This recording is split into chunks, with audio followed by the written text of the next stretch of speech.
I've been thinking about this a lot recently when it comes to, I guess, comedic characters on stage. Because I always feel like nobody is really searching for theirs. I feel like there's a lot of people that just get on stage and they just go, well, I'm just going to say something that's funny instead of thinking about what it is that the audience is looking at and figuring out what it is that that comedic character would be saying on stage. I had this premonition, I don't know, maybe about 2 years ago. Regardless of what it is that you want to do on stage, it's already been predetermined for you. You have to be the one to be able to move away the sand and figure out what that is.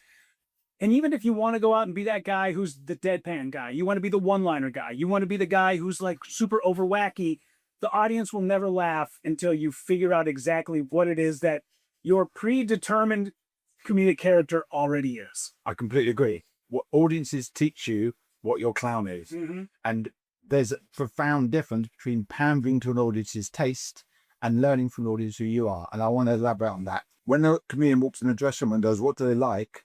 They're not a good comedian, because the audience like what you make them like. What do they like means I'll change what I do, tailor it to an audience. Well, no, because you have a product. A Big Mac doesn't taste different in different countries. It's a Big Mac. I hope I'm correct there. Yeah. So the point is, I believe audiences teach you what's funny about you. And like you just said exactly right, they guide you into your clown. And when you try and be edgy and it doesn't suit your soul, audiences won't buy it. There's something insincere about it. And I started smiling more when I was 3 years in, and the magic started to happen. I was doing well. I was full-time comedian 2 years in, but the magic happened when I started wearing colorful clothes and smiling, because that was allowing them to see the mischievous child in me, which is my clown. So pandering is going, I'll change what I do each night to suit that type of audience because I want to give them what they want. That's the quickest route to mediocrity. Yeah. But learning from all audiences who you are, that's audiences as a whole. So that's everyone in the world gradually hinting to you what is you. And that's a beautiful thing. But pandering is going night to night, going, what does that audience need? Learning your clown is what all audiences will teach you over time. It's like, and I've never said this before. There's a comedian called Howard Reed who did a lovely routine about someone who did a sculpture of a horse. And some kid said, how did you know it was in there?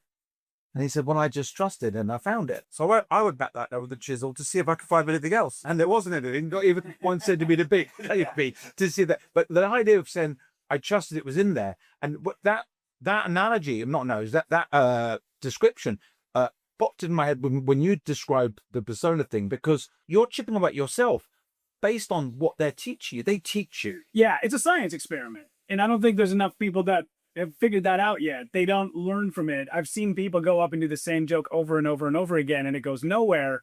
At some point, somebody, you have to be a good enough friend to grab somebody and go, I don't know if you've noticed, but they're not laughing at that. They're not giggling. You need to figure out what it is about that joke that's not working and try to change it. Yeah, and often they're copying their heroes for the first few years. And if their hero is very charismatic and they're not, it's painful to watch. When I started, there were a whole load of Eddie Izzard clones. And he's got the babes with, very camp-whisted, just a vagueness about him. And they'll go, so what else? And I'm going, you're being Eddie Izzard and you haven't got his charisma. Sure. You can't, but they might have some charisma, but they haven't found what it is. Yeah. So when you're impersonating your heroes and you haven't got what they've got. I mean, I saw someone impersonating Bill Burr the other day. The material's brilliant, the energy was brilliant, but it was plagiarism in a way it was plagiarism because they were copying his body language. So if you steal one joke from someone, that's plagiarism. If you steal their persona, that's permanent plagiarism. Because even if you write every joke, you're permanently copying their energy. But the thing is, he did it well because it did suit his charisma. Sure. So what he done is he cloned someone well. But either way, that's still plagiarism. But when someone clones someone badly, you're going, are you aware that you're not likable and you're trying to be likable? It's painful to watch, right? Yeah, it really is. It really is the way to find yourself sometimes, is by doing a caricature of the people that you really enjoy. I found it a lot when I was working in radio, that you would find there was a guy named, and I'm very open to this. Basically, there was a dude named Remy Maxwell who I loved listening to on the radio. When I got into radio, because I didn't know who I was, I mimicked him. And then one day I just found myself. There was a break that happened and I went, oh wait, that's who I am on the air. I'm not Remy, I'm me. But through doing this, you are building the confidence to be able to find out who you are. I agree, but you have to shoot your skin soon. Yeah. So I was trying to be Ben Elton, who's someone I grew up on watching, and he saw me a gig, and I said to him, "Look, you're an inspiration and everything," and he said, "Well, you can't see any of it now." I thought, "Great, I've had one of my heroes tell me that he can't see any of it." Yeah. But I worked with someone recently who was so much like Bill Burr.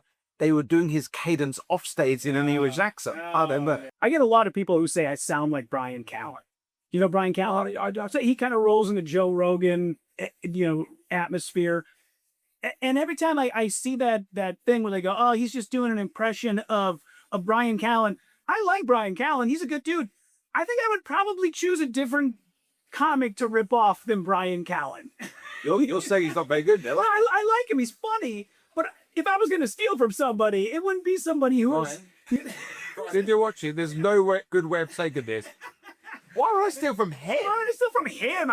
He's not funny at all. Nobody is funny. But I think because he's so well known, I would try to find somebody else. I mean, that's why Other people didn't know. Yeah, like Robin Williams was like notorious. The rumor is notoriously would go to the open mics and find people that people didn't know and steal from them because he would go, "Well, they'll never see this person on a large stage. How would they ever know if I would do it?" Yeah.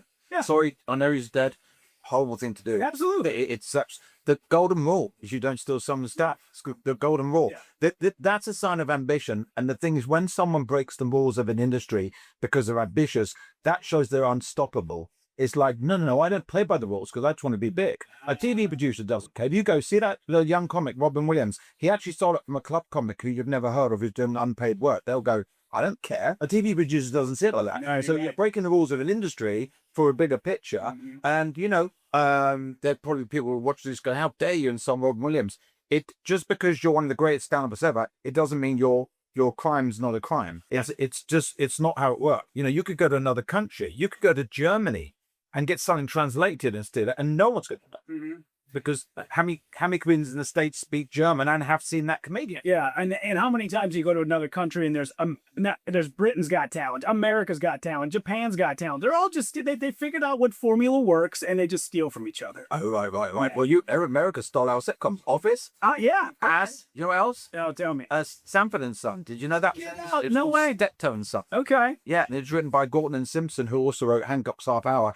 They were the Gervais and Merchant of the 1950s, 60s. Yeah. So yeah, Steptoe and Son was an English sitcom.